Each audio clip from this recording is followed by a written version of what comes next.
Assalamualaikum warahmatullahi taala wabarakatuh. Salam sejahtera, salam satu Malaysia. Kembali lagi hari ini dalam channel Anas Rahmat di dalam segmen Malam Mistik. Okay guys. Aku hari ni super excited hari ni. Sebab apa aku super excited? Pertama, korang tengok aku punya environment hari ni. Ha, Cun kan? Hari ni setting daripada anak bini aku ni. Aku sebenarnya tak pandai guys, nak buat, tak ada bakat seni kan dalam nak bikin decoration studio aku ni. Inilah lampu anak aku beli, bini aku beli kan. Dia letak, dia kata dia nampak cantik sikit. Okay. Aku terima kasih lah kat diorang. Okay, hari ni bukanlah nak cerita pasal anak bini aku kan. Hari ni aku nak cerita pasal satu cerita yang aku rasa bagus untuk aku kongsikan kat korang. Seperti biasa guys, aku minta jasa baik korang untuk like, share, subscribe, dan jangan lupa tekan loceng sekali untuk channel aku. Subscribe channel aku dan jangan lupa tekan loceng untuk korang boleh terima notifikasi daripada channel aku. Subscribe ini adalah percuma guys. Okay, untuk pengetahuan korang, aku rasa tak lama lagi aku nak bagi korang giveaway. Aku nak buat satu giveaway lah. Kalau aku dapat cecah subscriber aku 200. Kan? Dengar macam 200 tu, kalau subscribe, kalau YouTuber lain tu dia dah sampai ribu-ribu buat subscribe, buat giveaway. Aku kalau boleh aku 200, kalau aku ada bajet lebih sikit aku nak buat bagi je. Dia lagi baik bagi cepat daripada bagi kalau nanti dah sampai ke subscriber banyak-banyak, nak bagi dah berat kan, dah mahal tu, banyak tu. So aku nak minta jasa baik korang kan, korang subscribe lah channel aku, korang share lah channel aku supaya cepat naik sampai 200, supaya korang semua aku boleh bagi giveaway. Semua aku boleh bagi giveaway lah.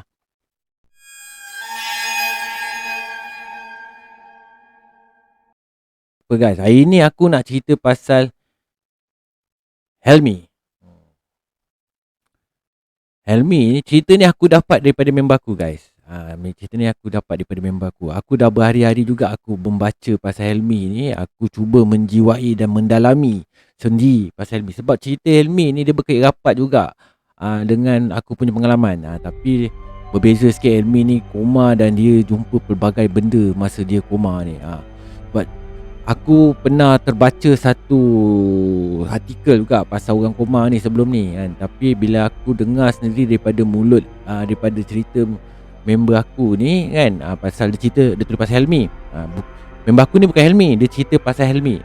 Pasal Helmi ni aku baca, aku amati balik kan. Cerita dia menarik kan. Menarik untuk aku kongsikan kat korang. Okay, Helmi ni dia kerja mat dispatch. Dia ada isteri dan dia ada anak. Maksudnya Helmi ni dalam umur dia lingkungan dalam puluhan dan 20-an, akhir-akhir 20-an lah. Orang yang struggle untuk bagi anak bini makan lah, saya cakap lah. Bukan orang senang lah, saya cakap. So Helmi ni dia, setiap pagi pergi kerja, cari rezeki lah. Dia hantar surat untuk sebuah company, sebuah syarikat dekat Kuala Lumpur. Cerita ni berlaku dekat Kuala Lumpur. Dia balik kerja, bawa motor, lalu jalan biasa, sampai kat satu persimpangan traffic light tu, lampu hijau. Helmi jalan terus macam biasa, jalan lampu hijau kan. Lampu hijau kau terus. Ada sebuah lori tak nak berhenti guys, tak nak berhenti dan langgar dia. Bila dah langgar dia tercampak. Dan dia kata itulah kali terakhir, itulah benda terakhir yang dia ingat masa tu. Yang lain semua, kalau dia cerita pasal kemalangan tu, semua daripada orang lain punya cerita kepada dia. Itu adalah perkara terakhir yang dia ingat, dia kata. So Helmi ni dikejarkan ke hospital. Dia jantung dia dah berhenti guys, dah berhenti. Dan doktor pam balik supaya dia boleh hidup. Dengan takdir Allah, dia dah berjaya diselamatkan. Tapi Helmi ni, walaupun dia berjaya diselamatkan, dia berada dalam keadaan koma. Okay, untuk pengetahuan korang, untuk share lah, Helmi ni dia antara kecederaan dia patah kaki, patah tulang kaki kanan, patah bahu ni, dan masa yang sama dia ada belakang ni, kat bahagian kepala dia pecah, tengkorak kepala belakang ni pecah, dan dia ada satu bahagian dalaman lah, abdomen dalaman yang rosak. So dia koma. Apa yang dia sedar, dia kata masa dia koma tu, dalam sedang keadaan koma, dia sedar lah, dia dengar isteri dia datang. Isteri dia bagi kata semangat supaya dia boleh teruskan hidup kan. Isteri dia bacakan Yasin, kawan-kawan datang bagi kata-kata semangat. Kata daripada kata-kata semangat lah ini yang dia jadikan asas untuk berjuang untuk terus hidup. Okey, itu masa cerita dia baru-baru dalam keadaan koma. Masa dia koma ni guys, dia cakap dia jumpa pelbagai macam-macam perkara yang dia jumpa. Dia tak dapat pastikan apa yang dia nampak, apa yang dia rasa ni adakah sesuatu yang betul-betul real ataupun hanya imajinasi dia je. Ada satu tu, kisah tu dia kata, ada satu part tu, satu hari tu, dia kata dia boleh berjalan. Dia berjalan dekat dia berjalan dalam kawasan hospital tu. Dia jalan dalam kawasan hospital, dia jumpa orang-orang kat keliling dia. Kan? Dia sampai dekat satu penghujung katil tu, katil hospital tu, dia jumpa dengan satu pakcik ni guys. So pakcik ni dia kata tanya dengan pakcik ni, pakcik dah berapa lama duduk dekat dalam hospital ni? Pakcik tu cakap dengan dia guys, pakcik tu dah duduk 3 minggu kat dalam hospital tu. Dia tanyalah dengan pakcik ni, masa dia jumpa pakcik ni guys, masa dia dalam keadaan koma ni, sebenarnya dia pun tak sedar sebenarnya yang dia sebenarnya koma, yang kaki dia patah. Helmi ni tak sedar sebenarnya dalam keadaan dia sendiri macam mana. Apa yang dia kata masa dia koma ni, dia jumpa pakcik ni semua ni, dia kata macam benda ni macam nyata, macam dia sihat je kan. Dia kata dia jumpa pakcik ni bawa dia jalan-jalan. Pakcik ni bawa dia jalan-jalan, bawa dia jumpa orang, bawa dia jumpa pesakit-pesakit dekat kawasan-kawasan tu lah. Dan dia kata sampai satu tahap tu dia jumpa dengan satu mamat ni yang tangan dia patah. Lepas tu mamat ni marah kat dia, "Kau buat apa jalan malam-malam ni? Kau duduk diam-diam tak boleh." Mamat ni marah dia. So itu yang mengatakan yang menguatkan lagi. Dia kata dia rasa macam yang dia bukan dalam keadaan koma. Dia tak sedar kan, masa dia belum sedar lagi yang dia koma. Dia cuma rasa dia macam tidur je, macam mamai-mamai macam tu. Apa yang dia rasa cumalah kadang-kadang bini dia datang, macam benda ni dia berlaku, dia kata macam dalam mimpi je. Lepas tu dia kata dia jumpa satu makhluk yang dia tak kenal. Dia kata dia takut sangat. Makhluk ni berbadan besar, gelap hitam, selalu kejar dia. Kadang bila dia nampak makhluk ni kan, macam makhluk ni perhatikan dia kan, lepas tu dia lari.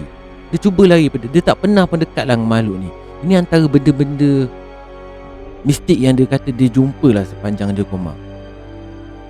Satu hari ni guys, dia jumpa dengan pakcik yang dia selalu jumpa ni lah, yang selalu dia lepak lah. Senang cakap, dia selalu dia lepak. Pakcik ni cakap dengan dia, "Kau nak tengok tak diri kau sendiri?" Dia rasa pelik tau dengan pakcik ni. Kenapa pakcik cakap nak tengok diri saya sendiri? Buat apa saya nak tengok diri saya sendiri? Saya ni ada ni ke depan ni. Tak. Ini bukan diri kau, dia kata. Kau nak tak tengok diri kau sendiri? Pakcik ni guys, dia berkeras tau nak bawa si Helmi ni jumpa diri dia sendiri. So Helmi ni macam tak ada pilihan tau masa tu. So Helmi ni ikut je pakcik ni. So dia jalan lah daripada katil pakcik ni, jalan ke tempat yang pakcik ni nak bawa. Yang pakcik ni cakap nak tunjuk Helmi diri dia sendiri. Dan bila sampai dekat tempat tu, si Helmi ni terkejut. Apa yang dia nampak, betul-betul diri dia terbaring atas katil. Terbaring atas katil dengan macam Robocop cyborg, dengan macam-macam peralatan hospital yang ada dekat dia, termasuklah topeng gas oksigen tu untuk dia teruskan hidup. Barulah Helmi sedar masa tu yang dia sebenarnya berada di alam yang lain lah. Alam yang lain ke alam, bukan alam manusia lah. No wonder lah dia setiap kali dia jalan, macam dia nampak semua orang tidur. Dia kata dia setiap kali dia jumpa pakcik ni, dia lepak dengan pakcik ni, situasi dia macam nyata tapi tak nyata, tak nyata tapi nyata. Macam tu. Dia tak dapat nak gambarkan macam mana. Tapi bila dia nampak lembaga yang datang yang seram tu pula, dia kata macam macam tak nyata pula. Dia sendiri tak pasti tau. Ditakdirkan Tuhan, Helmi ni sedar daripada koma dia. Sedar daripada koma. Bila dia sedar, rupa-rupanya dia dah 3 minggu terbaring koma.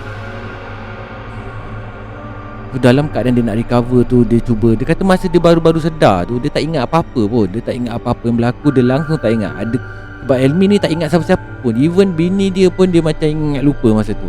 Mungkin sebab kecederaan kat belakang kepala dia lah kan. Tapi bila dia dah ingat balik, dah lama duduk dalam hospital tu balik, dia teringatkan pakcik tu.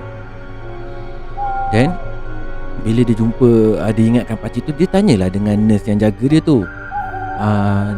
Misi, saya nak tanya Misi, pakcik yang duduk dekat katil hujung tu, ada tak? Kalau ada, saya nak jumpa dia lah Misi. Boleh tak suruh dia datang jumpa saya? Misi yang dengar ni, yang dengar Amy cakap macam ni, Misi ni sendiri terkejut tau. Macam mana si Helmi yang patah kaki boleh kenal pakcik yang duduk kat hujung kan? Ini apa soalan dia. Lepas tu Misi ni pun cakap dengan Helmi balik. Sebenarnya pakcik yang duduk yang hujung yang selalu jumpa dengan Helmi ni, pakcik ni dah meninggal sebenarnya. Dah meninggal pun. Maksudnya sepanjang Helmi berada sepanjang Helmi koma ni, dia jumpa pakcik ni. Sebenarnya bukan jumpa pakcik tu, dia jumpa roh pakcik tu. Dia lepak dengan roh pakcik tu. Kat sini kalau korang perasan, Helmi ni dia sendiri ada di alam lain, di alam roh. Kemungkinan aku tak nak letakkan, aku tak nak pandai-pandai lah cakap dia duduk dalam alam roh ke apa. Tapi inilah yang Helmi sampaikan, yang member aku sampaikan. Dia kata kemungkinan Helmi ni duduk kat alam roh. So berakhirlah kisah dia masa dia kat hospital. Bila dia dah recover, dia dah sihat, dia balik, dia ada satu penyakit kan, penyakit baru. Penyakit ni yang aku rasa semua orang kalau boleh tak nak dapat lah. Helmi ni, dia senang nampak benda-benda mistik lah. Senang cakap, mata dia sekarang dah senang nampak hantu lah. Senang cakap lah, senang nampak hantu lah kan. Bila ada waktu, kadang-kadang dia kata dia duduk diam-diam, dia nampak ada roh, ada lembaga-lembaga lalu depan-depan dia je. Mula-mula si Helmi dia takut lah.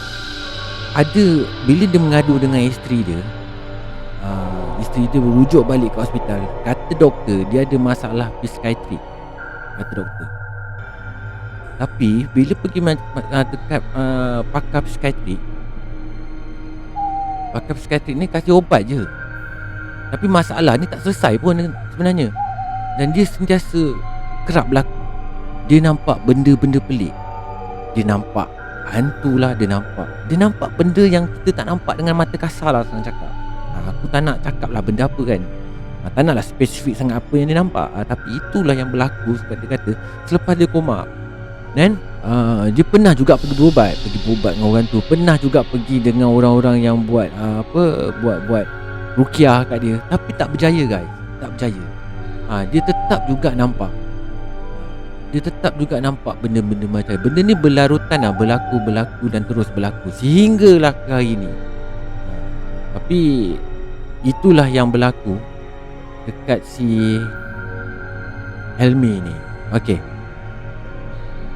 itu je cerita yang dia sampaikan kat aku. Maksudnya kat sini Helmi, dalam cerita ni Helmi tak dapat diubati lah. Sebenarnya tak tahulah sama ada dia tak dapat diubati atau tak diubati lagi, atau belum diubati lagi. Itulah. Okey kan, aku cerita balik lah kisah pengalaman aku sikit lah. Aku campur sikit pengalaman aku. Aku pernah ke Malangan. Mungkin kawan-kawan aku tahulah aku pernah ke Malangan masa umur aku 15 tahun. Dan aku pernah mengalami koma juga. Kalau dia cerita pasal kita berada di alam lain, aku pernah lalui juga perkara yang sama. Tapi taklah macam cerita dia spesifik terlalu lama. Tapi apa yang disampaikan hari tu pasal dia koma tu, jumpa ke alam lain, yang aku lalui pula, aku hanya macam sekali imbas je. Sekali imbas aku jumpa orang, yang aku jumpa roh yang orang dah meninggal aku rasa. Dan bila balik dekat aku sedar balik dah. Koma ni dia macam tidur lah, dalam macam tidur lah. Tapi sebenarnya kalau pendapat aku anggap ni adalah peluang lah. Peluang untuk aku betulkan diri aku lah. Orang yang pernah mengalami koma je yang akan merasai perasaan ni. Betapa bersyukurnya bila engkau dapat bangun daripada koma. Ya Allah, aku bersyukur lah, senang cakap lah. Okay guys, aku tak nak cerita lagi panjang. Ini cerita aku pendek je. Cerita aku pendek je. Kan, okay, aku nak cerita sikit guys satu benda ni guys. Ni member aku bagi.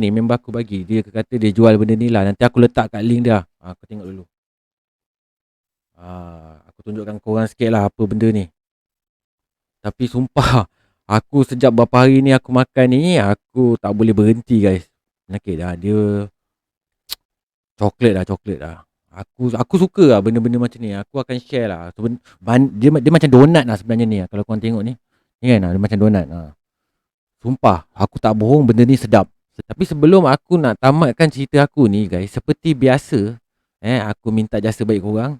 Like, share dan subscribe channel aku. Jangan lupa tekan butang loceng supaya korang dapat menerima notifikasi cerita aku. Sama ada best, tak best, tu korang hadam je. Korang hadam ataupun korang komen lah. Aku minta juga just korang komen lah sikit bawah ni kan. Kalau best ke tak best, kau cerita je. Semoga kita akan datang, kita jumpa lagi. Aku tak nak habiskan dulu sekejap. Aku nak tambah sikit je lagi. Ini janji aku tau. Kalau aku dapat 200 subscriber, aku akan bagi giveaway. Giveaway ni percuma je. Post pun aku tanggung. Korang cuma perlu like, share dan subscribe je channel aku ni secepat mungkin. Supaya aku dapat 200 subscriber. Aku target kalau dapat 200 subscriber, aku tak cerita banyak. Aku akan buat giveaway. Nanti aku akan bagi posting. Aku akan tulis kat dalam page aku lah. Aku akan tulis kat dalam page aku, dalam aku punya Instagram aku akan bagi tahu cara dia dan macam mana nak claim korang punya giveaway tu. Okay. Semoga kita berjumpa lagi dalam segmen Malam Mistik. Okay, di siri akan datang. Okay guys, jaga diri baik. Jangan nakal-nakal. Okay. Assalamualaikum warahmatullahi taala wabarakatuh. Salam sejahtera. Salam satu Malaysia. Goodbye. Malam Mistik.